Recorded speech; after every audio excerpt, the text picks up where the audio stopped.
Indian വ്യോമസേന Chinese വ്യോമസേനയെക്കാളും മികച്ചു നിൽക്കുന്നു. World directory of modern military എയർക്രാഫ്റ്റിന്റെ റിപ്പോർട്ടിലാണ് ഇങ്ങനെ സൂചിപ്പിക്കുന്നത്. പല തരത്തിലുള്ള വിലയിരുത്തലിന്റെ അടിസ്ഥാനത്തിലാണ് ഇന്ത്യൻ വ്യോമസേനക്ക് IAF-ന് ചൈനയെക്കാട്ടിലും മുകളിലൊരു സ്ഥാനം ഇവർ നൽകിയിരിക്കുന്നത്. 69.4 69.4% ഇന്ത്യയുടെ IAF-ന്റെ റേറ്റിംഗ് എങ്കിൽ ഈ പീപ്പിൾ ലിബറേഷൻ ആർമി എയർഫോഴ്സിന്റെ 63.8 63.8% നിൽക്കുകയാണ്. വലിയ എതിർപ്പാണ് ചൈനയുടെ ഭാഗത്ത് നിന്ന് വന്നിരിക്കുന്നത്. ഈ വിലയിരുത്തലുകളൊന്നും ശരിയായില്ല എന്നാണ് അവർ സൂചിപ്പിക്കുന്നത്. യഥാർത്ഥത്തിൽ എന്തിൻ്റെ അടിസ്ഥാനത്തിലാണ് ഇന്ത്യൻ വ്യോമസേന 3-ാം സ്ഥാനത്തും ചൈന അതിന് താഴെയും എത്താനുള്ള കാരണം? എങ്ങനെയാണ് ഇത് വിലയിരുത്തുന്നതിന്റെ ഒരു മാനദണ്ഡം എങ്ങനെയാണ്? ഈ കഴിഞ്ഞ ദിവസമാണ് world directory of modern military aircraft WDMMA true value rating എന്ന ലോകത്തിലെ 103 രാജ്യങ്ങളിലെ വ്യോമസേനകളുടെ റേറ്റിംഗ്, വ്യോമസേനയിൽ അതായത് യുദ്ധവിമാനങ്ങളുടെ എണ്ണം മാത്രം കണക്കിലെടുത്തല്ല, വളരെ വിശദമായിട്ട് അവരുടെ ക്യാപ്പബിലിറ്റീസ്, അതായത് അവരുടെ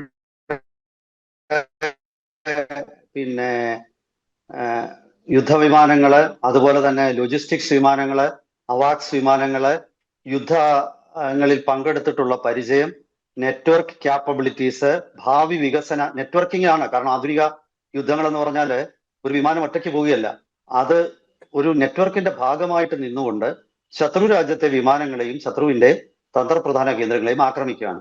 അപ്പൊ അതിനുള്ള ക്യാപ്പബിലിറ്റി ഇപ്പോഴത്തെ നിലവിലുള്ള ഒരു സ്ഥിതി മാത്രമല്ല, വരാനിരിക്കുന്ന കൊല്ലങ്ങളിലെ വികസന പരിപാടികളുടെ മുന്നേറ്റം എത്രമാത്രം ഉണ്ട് എന്നുള്ളത് കണക്കിലെടുക്കുന്നു. അതും മാത്രമല്ല, ഈ വിമാന നിർമ്മാണ ആവാസ വ്യവസ്ഥ, അതായത് എയർക്രാഫ്റ്റ് മാനുഫാക്ചറിങ്, ഫൈറ്റർ ജെറ്റ് ആണെങ്കിൽ അതിന്റെ എഞ്ചിൻ, ഹള്ള്, ഏവിയോണിക്സ് തുടങ്ങിയ എല്ലാ സെൻസറുകള്, എല്ലാ കാര്യങ്ങളും അത് നിർമ്മിക്കാനുള്ള ഒരു കപ്പാസിറ്റി ഒരു രാജ്യത്തിന് എത്രമാത്രമുണ്ട്, അങ്ങനെയുള്ള വ്യവസായങ്ങളുടെ ഒരു ശൃംഖല, ഒരു സപ്ലൈ ചെയിൻ എത്രമാത്രമുണ്ട്, ഇതൊക്കെ കണക്കിലെടുത്ത് ഉള്ള ഒരു അതിവിശദമായ പഠനങ്ങൾക്ക് ശേഷം നടത്തുന്ന ഒരു റാങ്കിങ് ആണ്. ആ റാങ്കിങ്ങിൽ പീപ്പിൾസ് ലിബറേഷൻ ആർമി എയർഫോഴ്സ്, അതായത് അവർക്ക് അവരുടെ എല്ലാം അങ്ങനെയാണ് പേരിട്ടിരിക്കുന്നത്. പീപ്പിൾസ് ലിബറേഷൻ ആർമി ഉണ്ട്, പീപ്പിൾസ് ലിബറേഷൻ ആർമി നേവി ഉണ്ട്, പീപ്പിൾസ് ലിബറേഷൻ ആർമി എയർഫോഴ്സ് ഉണ്ട്. അതാണ് ചൈനീസ് എയർഫോഴ്സിന്റെ പേരെങ്ങനെയാണ്. ആ എയർഫോഴ്സ്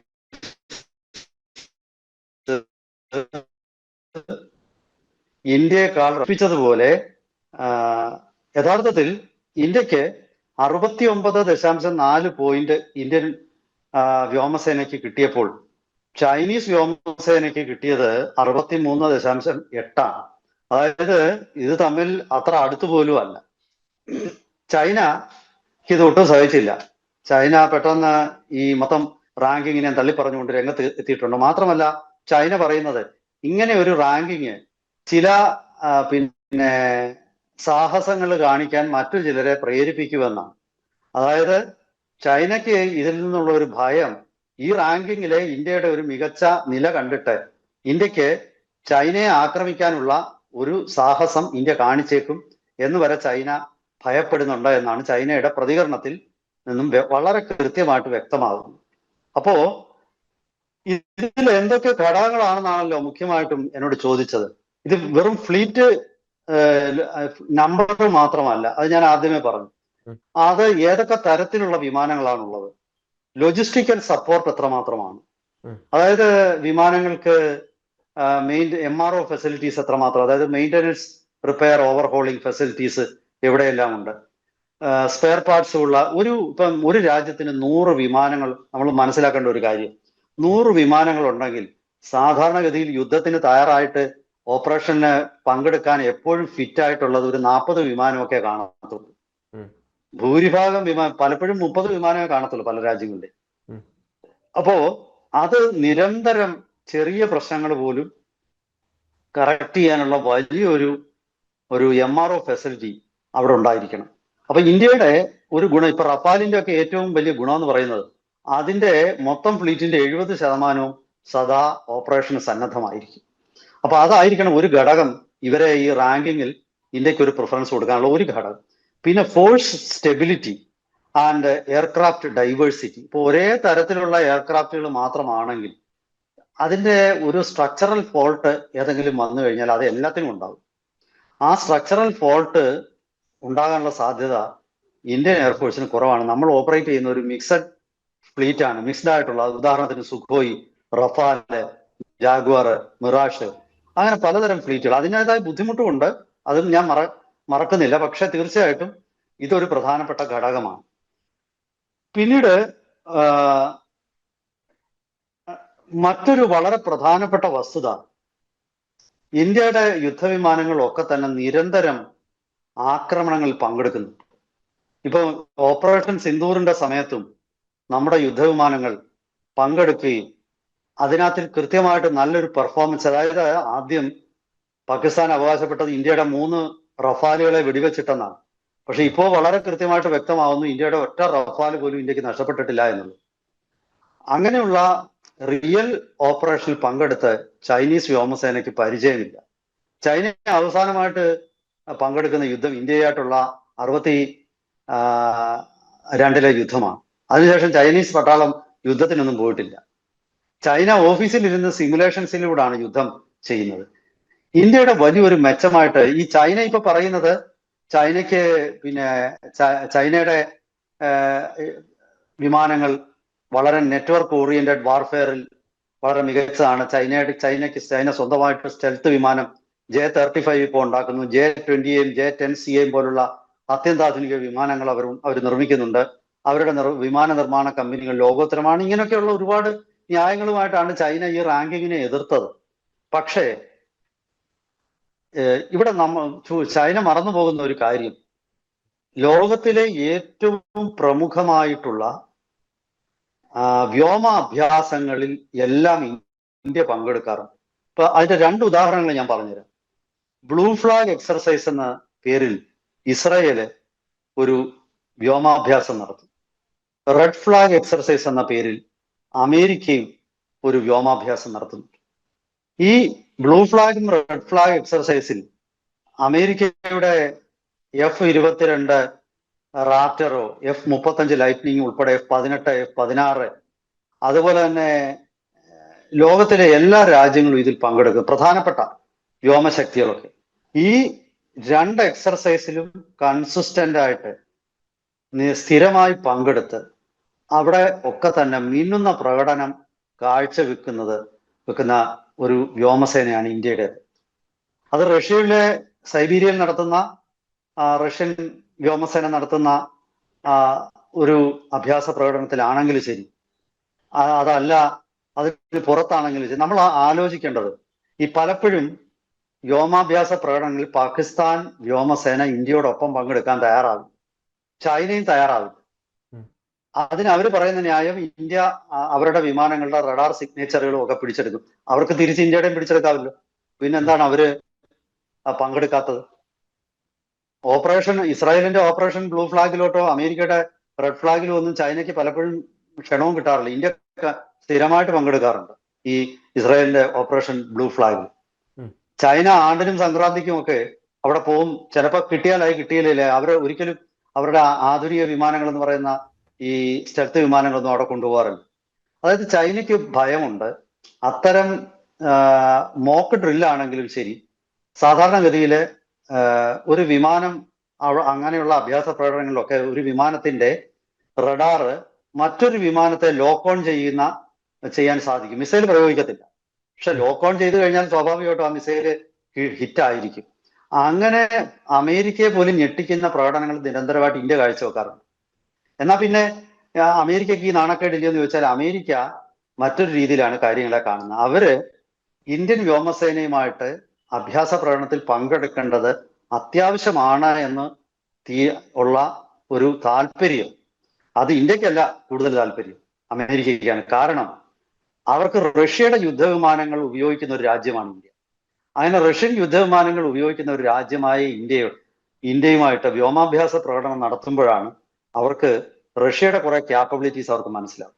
നമ്മളെല്ലാവൊന്നും അത് അവിടെ വെളിവാക്കത്തില്ല. പക്ഷേ എങ്കിൽ പോലും അമേരിക്ക ഇതൊരു വളരെ വാല്യുബിൾ എക്സ്പീരിയൻസ് ആയിട്ടാണ് കാണുന്നത്. വളരെ വിലപ്പെട്ട ഒരു അനുഭവമാണ് ഇന്ത്യൻ വ്യോമസേനയുമായിട്ട് ചേർന്ന് ഒരു സംയുക്ത അഭ്യാസ പ്രകടനം നടത്തുന്നത്, അതുപോലെ ഒരുമിച്ച് പ്രവർത്തിക്കുന്നത്. നാളെ ചൈനയുമായിട്ടൊരു യുദ്ധം അമേരിക്കയ്ക്ക് ഉണ്ടായാൽ ഇന്ത്യ ഭാവിയിൽ ഇൻഡോ അമേരിക്കൻ സൗഹൃദം ത്തിന്റെ തലങ്ങളൊന്നും മാറത്തില്ല എന്നൊന്നും നമുക്ക് പറയാൻ പറ്റില്ല. നാളെ അമേരിക്കയെ മാറ്റിയിട്ട് ചൈന ലോകത്തെ 1-ാം നമ്പർ ശക്തിയായിട്ട് മാറുകയാണെങ്കിൽ അന്ന് ഇന്ത്യയുമായിട്ട് സഹകരിക്കാതെ അമേരിക്കയ്ക്ക് നിൽക്കാൻ പറ്റില്ല. ഇന്ത്യയുമായിട്ട് ജോയിന്റ് ഓപ്പറബിലിറ്റി എന്നൊരു കാര്യമുണ്ട്. അത് സൈന്യങ്ങൾക്കാണെങ്കിലും അത് കരസൈന്യത്തിനാണെങ്കിലും വ്യോമസേനയ്ക്കൊക്കെ ആണെങ്കിലും. അതായത് ഇരു രാജ്യങ്ങളുടെയും വിമാനങ്ങൾക്ക് ഒരേ ഒരു കമാൻഡ് ആൻഡ് കൺട്രോൾ സിസ്റ്റത്തിൽ പ്രവർത്തിക്കുക, ചില സോഴ്സ് കോഡുകളൊക്കെ അവർ പരസ്പരം ഷെയർ ചെയ്യുക, അല്ലെങ്കിൽ ചില രീതിയിൽ സംയുക്ത ഓപ്പറേഷൻ നടത്തുമ്പോൾ പരസ്പരം ഷെയർ ചെയ്തുകൊണ്ട് ഒരുമിച്ചുള്ള മുന്നേറ്റം നടത്തുക. ഇതിനൊക്കെ മുൻ പരിചയം ആവശ്യമുണ്ട്. ഇപ്പോൾ ഇന്ത്യൻ വ്യോമസേന ഓപ്പറേറ്റിംഗ് പ്രൊസീജിയേഴ്സ് പലതും വ്യത്യസ്തമായിരുന്നു, അമേരിക്കയുടേത് വ്യത്യസ്തമായിരുന്നു. യുദ്ധസമയത്ത് ഒറ്റയടിക്ക് ഇതെല്ലാം കൂടെ യോജിച്ച മുന്നേറ്റവും നടത്താൻ പറ്റില്ല. അപ്പോൾ മുൻപ് തന്നെ പ്രവർത്തിച്ച പരിചയമുള്ള രണ്ട് സേനകൾ തമ്മിൽ തീർച്ചയായിട്ടും അവർക്ക് വലിയ പ്രസക്തിയുണ്ട്. ഇതൊക്കെയാണ് അമേരിക്കയെ ഇതിൽ പ്രേരിപ്പിക്കുന്നത്. ചൈനയും ഇന്ത്യയും തമ്മിൽ ഒരുമിച്ച് പ്രവർത്തിക്കുന്ന ഒരു കാലം ഉണ്ടാവില്ല എന്ന് ഇന്ത്യക്കും അറിയാം, ചൈനയ്ക്കും അറിയാം. അപ്പൊ പിന്നെ ഇന്ത്യയോടൊപ്പം പ്രവർത്തിച്ച് നാണം കെടണ്ട എന്ന് ചൈനയ്ക്കുണ്ട്. കാരണം ചൈനയുടെ വിമാനങ്ങളും മറ്റു ഇന്ത്യയുടെ മുന്നിൽ നിഷ്പ്രഭമാണെങ്കിൽ അവർക്ക് വലിയ നാണക്കേടാണ്. കാരണം അത് ചൈനീസ് സൈന്യത്തിന്റെ തന്നെ ആത്മവിശ്വാസത്തെ എടുത്തു. അതുകൊണ്ട് തന്നെ അവർ പങ്കെടുക്കില്ല. പാകിസ്ഥാൻ ഒരിക്കലും പങ്കെടുക്കില്ല, അത് നമുക്ക് മനസ്സിലാക്കാം. അപ്പൊ ഈ രണ്ട് രാജ്യങ്ങളും ഇന്ത്യയോടൊപ്പം, ഇന്ത്യ ഒരിക്കലും അതിൽ പിന്നോട്ട് പോയിട്ടില്ല. കാരണം ഇന്ത്യക്ക് അറിയാം ഇന്ത്യയുടെ കരുത്തിനെ കുറിച്ച്. അപ്പൊ ഇതുകൊണ്ട് തന്നെ നമുക്കറിയാം ചൈന ഇപ്പൊ കിടന്നുകൊണ്ട് ബഹളം വെച്ചിട്ടൊന്നും കാര്യമില്ല. അവര് റാങ്കിങ്ങിൽ പിറകിലായെങ്കിൽ അതിന് വളരെ വ്യക്തമായ കാരണങ്ങളുണ്ട്. ആ കാരണങ്ങൾ അഡ്രസ് ചെയ്യണോ വേണ്ടായോ എന്നുള്ളത് അവർ തീരുമാനിക്കുക. അവര് പറഞ്ഞ ഒരു കാര്യത്തിൽ പ്രസക്തി ഉണ്ടെന്ന് എനിക്ക് തോന്നുന്നു. പല വിമർശനങ്ങളും വന്നിട്ടുണ്ട്. ഡ്രോണുകളുടെ ഒരു റോള് വേണ്ടത്ര ഈ റാങ്കിങ്ങിൽ പ്രതിഫലിക്കുന്നില്ല എന്ന് പറയുന്നു. അതിൽ കുറച്ച് വാസ്തവമുണ്ടെന്ന് എനിക്ക് തോന്നുന്നു. പക്ഷെ ഇന്ത്യ വരും ദിവസങ്ങളിൽ ഇപ്പൊ തന്നെ നമ്മൾ 50,000 കോടി രൂപയുടെ drone purchasing, medium altitude long entrance ഡ്രോണുകൾ വാങ്ങിക്കാനുള്ള ടെൻഡറുകൾ വിളിച്ചിരിക്കുകയാണ്. ടെൻഡറല്ല, അത് ഞാൻ പറഞ്ഞ ഷോർട്ട് ലിസ്റ്റ് ചെയ്തിരിക്കുന്നു കമ്പനികളെ. അപ്പൊ സ്വാഭാവികമായിട്ടും വരുന്ന ഒരു 2 കൊല്ലത്തിനുള്ളിൽ ആ മേഖലയിൽ നമ്മുടെ ദൗർബല്യങ്ങൾ ഏതെങ്കിലും ഉണ്ടെങ്കിൽ അത് പരിഹരിക്കപ്പെടുമെന്ന് എനിക്ക് ഉറപ്പാണ്. ഈ കഴിഞ്ഞ വർഷം ഇന്ത്യയിലെ നിരവധി, ഇപ്പൊ ഒരു കാര്യം ഞാൻ വളരെ കൃത്യമാണ്, ഇപ്പൊ ഈ medium altitude long endurance drone അല്ലെങ്കിൽ high altitude long endurance drone തുടങ്ങിയ കാറ്റഗറിയിലുള്ള ഡ്രോണുകളുടെ കാര്യത്തിൽ ഇന്ത്യക്ക് ചില പരിമിതികളൊക്കെ ഉണ്ടെങ്കിലും ഈ സ്റ്റാൻഡ് ഓഫ് വെപ്പൺ എന്നുള്ള നിലയിൽ ഉപയോഗിക്കുന്ന സൂയിസൈഡ് ഡ്രോണുകൾ, അതായത് ലോങ് റേഞ്ച് കാമിക്കാസി ലോയിറ്ററിംഗ് മ്യൂണീഷൻ, അതല്ലെങ്കിൽ ഫസ്റ്റ് പേഴ്സൺ വ്യൂ FPV ഡ്രോണുകൾ തുടങ്ങിയ കാറ്റഗറിയിലൊക്കെ ഇന്ത്യ ഇന്ന് ലോകോത്തരമാണ്, അത് സംശയമില്ല. അപ്പൊ ഡ്രോണുകളുടെ ചില മേഖലയിൽ നമുക്ക് ചില പരിമിതികൾ ഉണ്ടായെന്നുള്ളത് വാസ്തവമാണ്. അത് അംഗീകരിച്ചുകൊണ്ട് തന്നെ വരും വർഷങ്ങളിൽ ഇത് നികത്താൻ പറ്റുകയും സ്വകാര്യ മേഖലയുടെ സഹായത്തോടുകൂടി ഒരു വലിയ ആവാസ വ്യവസ്ഥ ഇന്ത്യയിൽ സൃഷ്ടിക്കാൻ കഴിയുകയും ചെയ്യുകയാണെങ്കിൽ സ്വാഭാവികമായിട്ടും ഇന്ത്യയെ സംബന്ധിച്ചിടത്തോളം ഈ മേഖലയിലെ ഇന്ത്യയുടെ ദൗർബല്യങ്ങൾ നിശ്ചയമായിട്ടും പരിഹരിക്കപ്പെട്ടു എന്ന് തന്നെ നമുക്ക് കരുതാം. വരും ദിവസങ്ങളിൽ ഇത് സംബന്ധിച്ച കൂടുതൽ വിവരങ്ങൾ പൊതുവിടത്തിൽ ചർച്ച ചെയ്യപ്പെടാനും അതുപോലെ തന്നെ അത്തരം വാർത്തകൾ വരാനുമുള്ള സാധ്യതയുണ്ട്. നമുക്ക് കൂടുതൽ വിശകലനങ്ങളുമായിട്ട് വീണ്ടും നമ്മുടെ പ്രേക്ഷകരുടെ അന്വേഷണത്തെ ശമിപ്പിക്കാനായിട്ട് നമുക്ക് വീണ്ടും അവരോടൊപ്പം ഇരിക്കാം. അതുവരെ എല്ലാവർക്കും നമസ്കാരം.